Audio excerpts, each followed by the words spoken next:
एक नगर में रमेश नाम का नव युवक रहता था। उसे अपने पिता से विरासत में बहुत कुछ मिला था। इसका फायदा उसके मतलबी दोस्तों ने उठाया। रोज एक अलग अलग बहाने उससे खूब धन लूटते। रमेश की माँ उसे खूब समझाती, लेकिन वह अपनी माँ की कोई बात ना सुनता। धीरे धीरे अपने निकम्मे दोस्तों के कारण उसने अपना सारा धन बर्बाद कर लिया। रमेश के पास सारा धन समाप्त होते ही उसके सारे दोस्त ऐसे गायब हुए जैसे गधे के सिर से सींग। बेटा, दुखी होने से अब कोई लाभ नहीं है। जो होना था वो तो हो चुका। अगर तुमने मेरी बात मानी होती तो आज तुम्हें ये दिन नहीं देखना पड़ता। माँ, मुझे इतना दुख तो धन के समाप्त होने का नहीं है जितना मेरे दोस्तों का मुझे धोखा देने का है। माँ, मुझसे गलती हो चुकी है, किंतु अब मैं क्या करूँ? अभी भी देर नहीं हुई है, तुम चिंता मत करो। मेरे पास कुछ जेवर है, तुम इन्हें बेचकर कुछ काम धंधा शुरू करो। लेकिन खबरदार, अब अगर तुमने किसी मतलबी इंसान को अपना दोस्त बनाया तो। ठीक है माँ, अब जो तुम कहोगी मैं वही करूँगा। रमेश ने अपनी माँ की बात मान ली और अपनी माँ के जेवर बेचकर नया कारोबार शुरू कर दिया। कुछ ही दिनों में उसका कारोबार बहुत ही अच्छा चलने लगा, लेकिन अब अपने पुराने दोस्तों से मिलने की आदत की वजह से रमेश बेचैन रहने लगा। माँ, मैं अपने दोस्तों के बिना नहीं रह सकता। तुम अगर दोस्तों के बिना नहीं रह सकते तो मेरी एक बात मान लो। तुम रोज एक नए दोस्त के साथ अपना समय गुजार लिया करो। एक बार किसी दोस्त के साथ खाना खाने के बाद तुम ना तो दोबारा उसके साथ कभी खाना खाना और ना ही उसे कभी अपने घर बुलाना। नगर के दोस्तों के साथ तो मैं ऐसा नहीं कर सकता कि उनके साथ कोई मतलब ना रखूं। इसलिए मैं ऐसा करता हूं कि यहाँ नगर में आने वाले नए मुसाफिरों से हर रोज किसी न किसी को अपने घर ले आया करूंगा। उन्हें खाना खिलाकर सुबह विदा कर दूंगा। तुम्हें जैसा ठीक लगे तुम वैसा कर सकते हो। अगले ही दिन रमेश शाम को नगर में प्रवेश करने के मार्ग पर जाकर खड़ा हो जाता है। जो कोई भी मुसाफिर उसे वहां से जाता दिखाई देता है, वो उसे मित्र बनाकर सम्मान पूर्वक अपने घर ले जाता है। उसे घर में खाना खिलाता है, ढेर सारी बातें करता और सम्मान पूर्वक विदा कर देता है। देखा, मैंने कहा था ना कि धीरे धीरे तुम्हारा उन मतलबी दोस्तों से पीछा छूट जाएगा। तुमने ठीक कहा था माँ, मुझे नए नए दोस्त बनाने में बहुत अच्छा लगता है और मेरा मन भी प्रसन्न रहता है। एक दिन किशोर जब किसी नए मुसाफिर के इंतजार में बैठा था तो उसे सामने से एक सौदागर अपने नौकर के साथ आता दिखाई दिया। दरअसल वह सौदागर नगर का राजा था, जो नगर का भ्रमण करने के लिए वेश बदलकर महल से निकला था। प्रणाम मित्र, क्या तुम आज मेरे घर चलकर वहीं पर भोजन कर सकते हो? तुम कौन हो और मुझे भोजन का निमंत्रण क्यों दे रहे हो? मित्र, मैं हर शाम मुसाफिरों को अपने घर ले जाता हूँ, उन्हें भोजन कराता हूँ और सुबह सम्मान पूर्वक उन्हें विदा कर देता हूँ। इससे मुझे संतुष्टि मिलती है। ठीक है मित्र, तो मैं अवश्य तुम्हारे घर में भोजन करूंगा। रमेश की बात सुनकर राजा उसके साथ घर जाने के लिए तैयार हो जाते हैं। रमेश की माँ भोजन लगाती है और सभी भोजन करते हैं और रमेश महाराज से ढेर सारी बातें करता है। महाराज रमेश से पूछते हैं, मित्र, ऐसा क्या कारण है कि तुम हर शाम किसी न किसी मुसाफिर को भोजन कराते हो? रमेश ने अपने धोखेबाज मित्रों की सारी बात राजा को सुनाई। मित्र, यह मैंने अपनी माँ की दी हुई नसीहत से शुरू किया है। इससे मुझे बहुत प्रसन्नता मिलती है और मेरा मन बिल्कुल भी दुखी नहीं रहता। रमेश, जो तुमने हमें ये दावत दी है और अपने घर में आश्रय दिया है, इसके बदले में मैं आपके लिए कुछ करना चाहता हूँ। भगवान ने मुझे सब कुछ दिया है, मुझे किसी चीज की कोई कमी नहीं है, बल्कि मैं तो आपका एहसानमंद हूँ कि आप मेरे घर पर दावत पर आए। मित्र, माना कि तुम्हारे पास किसी चीज की कोई कमी नहीं है, लेकिन फिर भी अगर तुम्हारे मन में कोई भी इच्छा हो तो तुम मुझे बता सकते हो। मित्र, वैसे तो मुझे कोई परेशानी नहीं है, पर मेरी एक इच्छा है, लेकिन आप उस सिलसिले में कुछ नहीं कर सकते। मित्र रमेश, तुम बताओ तो तुम्हारी क्या इच्छा है?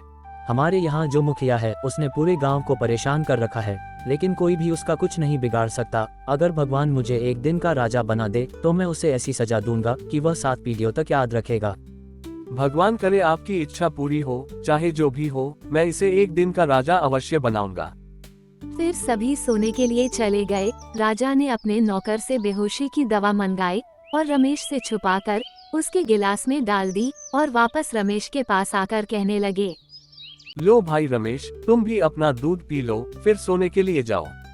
रमेश ने वह गिलास अपने हाथ में लिया और खट कर सारा दूध पी लिया। थोड़ी ही देर में रमेश बेहोश हो गया तो महाराज ने अपने नौकर को उसे महल ले जाने का आदेश दिया और स्वयं भी महल पहुंच गए। सभी मेरी बात ध्यान से सुनो। रमेश को राजा के ही बिस्तर पर लेटा दिया जाए। कल शाम तक रमेश को ही राजा समझकर उसका पूरा सम्मान किया जाए। और मंत्री जी, कल यह व्यक्ति मेरी जगह दरबार में बैठेगा। इसके हुक्म का पालन ऐसे किया जाए जैसे हुक्म का पालन किया जाता है। महाराज की आज्ञा का पालन किया गया। रमेश को शाही बिस्तर पर लेटा दिया गया। सुबह हुई तो एक नौकर ने रमेश को जगाते हुए कहा, महाराज की जय हो। महाराज, सुबह हो गई है, अब आप स्नान करके दरबार में चलने के लिए तैयार हो जाएं। रमेश ने ये सुना तो वह सन्न रह गया। इधर उधर देखकर सोचने लगा, यह मैं कहाँ आ गया हूँ और यह कौन है जो मुझे जगा रहा है? कहीं मैं सपना तो नहीं देख रहा? हाँ, कल सौदागर से बात करते हुए राजा का जिक्र किया था, लगता है मैं वही सपना देख रहा हूँ। राजा साहब, जल्दी से उठिए और सभी दरबारी आपका इंतजार कर रहे हैं। क्या भगवान ने मुझे सच में राजा बनवा दिया? किंतु ऐसा कैसे हो सकता है? देखो भाई, तुम्हें कोई गलतफहमी हुई है, मैं कोई राजा वाजा नहीं हूँ। ये कैसे हो सकता है महाराज कि मैं आपका गुलाम आपको भूल जाऊं? लगता है आज आपने कोई बुरा सपना देखा है। रमेश को कुछ भी समझ नहीं आ रहा था कि कल तक वह एक सामान्य व्यक्ति था और आज अचानक राजा कैसे बन गया। लेकिन उसने नौकर की बात मान ली और तैयार होकर दरबार पहुंच गया। महाराज की जय हो। आपने क्या हुक्म किया है? महाराज, क्या फरियादी पेश किया जाए? सर्वप्रथम मेरा आदेश है कि इस नगर के मुखिया को एक देश निकाला दे दिया जाए और उसे कहा जाए कि यह तुम्हारी सजा है जो तुमने राजगढ़ के गांव वालों को परेशान कर रखा है। इसके साथ ही राजगढ़ में रह रहे एक व्यक्ति रमेश की मां को 1000 स्वर्ण मुद्राएं दी जाए। राजा बने रमेश की आज्ञा का पालन हुआ कि उसे महल में शाही भोजन करवाया गया और सोने से पहले उसे एक गिलास दूध दिया गया जिसमें बेहोशी की दवा मिली हुई थी, जिसे पीकर रमेश बेहोश हो गया। रमेश को उसके घर में पहुंचा दिया गया।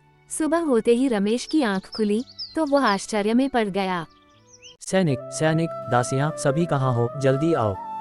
रमेश जोर जोर से सभी को आवाज देता रहा लेकिन कोई भी नहीं आया। थोड़ी देर बाद उसकी माँ उसके सामने उपस्थित हुई। क्या हुआ बेटा? हाँ रमेश, तुम ये बहकी बातें क्यों कर रहे हो? तुम किसे अपना बेटा कह रही हो? ये क्या तुम अपनी माँ को नहीं पहचान रहे हो? कौन रमेश? अब तो मैं इस राज्य का राजा हूँ। क्या मेरा बेटा पागल हो गया है जो ऐसी बहकी बातें कर रहा है? बेटा रमेश, तुम ऐसी पागलों वाली बातें मत करो। अगर किसी ने सुन लिया तो हमारी सामत आ जाएगी। और तुझे पता भी है, इस राज्य के राजा ने मुसाफिरों को भोजन कराने के लिए हमें इनाम में 1000 स्वर्ण मुद्राएं दी हैं। माँ, मैं ही तो राजा हूँ, मैंने ही तो आपको 1000 स्वर्ण मुद्राएं देने का आदेश दिया था। बेटा रमेश, अगर तुम्हारी ऐसी अजीब बातें पड़ोसियों ने सुन ली तो वो तुम्हें पागल खाने डलवा देंगे। क्या मैं सच में रमेश हूँ? हाँ बेटा, तू मेरा बेटा रमेश है। रमेश को कुछ समझ नहीं आ रहा था और अब वो बहुत परेशान रहने लगा। न तो कारोबार को देखने जाता और न ही नए मुसाफिरों को भोजन करवाता। बेटा, मुझे लगता है तुम्हें मुसाफिरों को फिर से भोजन करवाना प्रारंभ कर देना चाहिए। इसी से तुम्हारी समस्या का समाधान होगा और तुम्हारा मन भी शांत रहेगा। तुम ठीक कहती हो माँ, नए मुसाफिरों को अपना मित्र बनाकर अपने दिल की बातें करूँगा तो परेशानियाँ स्वयं ही समाप्त हो जाएगी। ये सोचकर रमेश नगर में प्रवेश करने के मार्ग पर खड़े होकर नए मुसाफिरों का इंतजार करने लगा। कुछ देर इंतजार करने के बाद उसे सामने से वही सौदागर जो उस नगर के राजा थे आते हुए दिखाई दिए। लेकिन उन्हें देखकर रमेश ने मुंह फेर लिया तो राजा ने कहा, रमेश, पुरानी बातें भूल जाओ। मैं आज रात भी तुम्हारे घर पर ही बिताना चाहता हूँ। नहीं, मैं आपको अपने घर नहीं ले जा सकता। आपके घर ले जाने के कारण ही मेरे साथ कुछ अजीब घटनाएं होने लगी। मैं जानता हूँ तुम्हारे साथ क्या क्या हुआ है। लेकिन आपको कैसे पता कि मेरे साथ क्या हुआ? रमेश, दरअसल मैं ही इस नगर का राजा हूँ। मैं ही भेष बदलकर नगर के भ्रमण पर निकला था तो तुम्हारे घर आया था और मैं ही तुम्हारे दूध में बेहोशी की दवा मिलाकर तुम्हें अपने महल में पहुँचा दिया था। महाराज ने बाकी सारी कहानी विस्तार पूर्वक रमेश को बताते हुए कहा, क्योंकि तुम एक दिन के राजा बनकर मुखिया को दंड देना चाहते थे, इसलिए मैंने तुम्हें एक दिन का राजा बनाया था, परंतु सच मानो तो तुम एक बहुत ही सच्चे और ईमानदार इंसान हो, इसलिए मैं चाहता हूँ कि तुम मेरे महल चलकर नौकरी करो। आपका बहुत बहुत धन्यवाद महाराज, आपने तो मेरी सारी परेशानियां दूर कर दी। महाराज आप सच में बहुत दयालु हैं, मैं अवश्य आपके महल में नौकरी करूंगा। अगले ही दिन रमेश ने महल में नौकरी करना शुरू कर दिया। अब रमेश और उसकी माँ के दिन बड़े ही सुख से गुजरने लगे।